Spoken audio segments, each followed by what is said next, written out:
Hi everybody, let's talk about inpatient diagnoses. While coding for the hospital setting or an inpatient setting, I'm sure you've all heard the term primary diagnoses, principal diagnoses, and secondary. So let's break those down and explain what they really mean. As always, today's video is brought to you by iCode Academy. Let's get started. So the four types of diagnoses that we're going to discuss in this video are 1, the admitting diagnoses, 2, the principal diagnoses, 3, the primary diagnoses, and 4 is secondary diagnoses. So let's start off with number 1 and look at a few examples. Let's meet George. Here we have a patient who comes into his local clinic to see his primary care provider. He has been complaining of abdominal pain for a few days now. His provider completes an examination and decides that more workup needs to be completed for further diagnoses. At this point, George has an admitting diagnosis, which is the diagnosis at the time of admission of abdominal pain. Again, this is going to be the diagnosis that caused the patient or justifies the patient being admitted to the hospital. But this is not necessarily the final diagnosis because workup and tests have not been completed yet.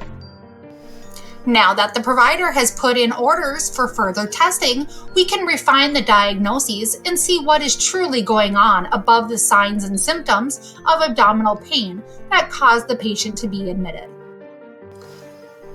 Let's take a look at some additional admitting diagnoses.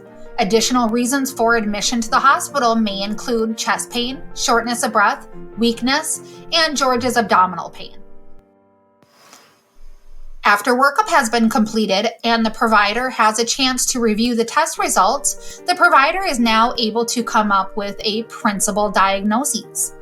In this case, the admitting diagnosis was George's abdominal pain, but his principal diagnosis is a bowel obstruction.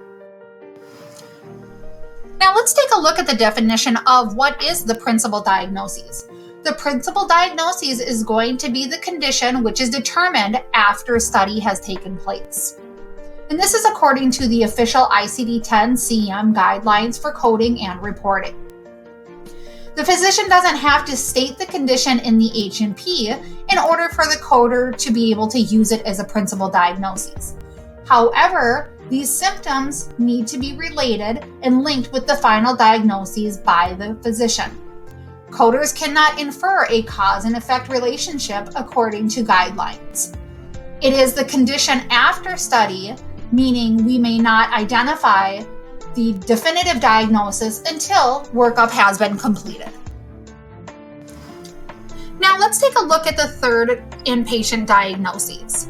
This is going to be your primary diagnoses. This is very common to confuse the primary and the principal diagnoses. On the inpatient side or in a hospital setting, the primary diagnosis is going to describe the diagnosis that is most severe or uses the most resources during the hospitalization.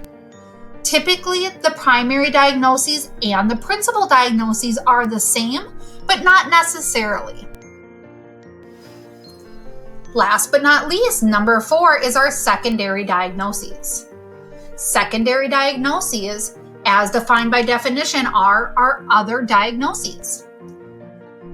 These are going to describe conditions that coexist at the time of the admission or develop subsequently and impact the patient's care of the current admission.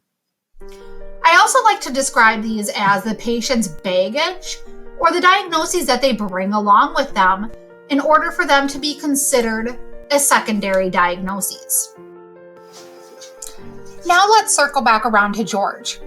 We've already identified that George has an admitting diagnosis of abdominal pain.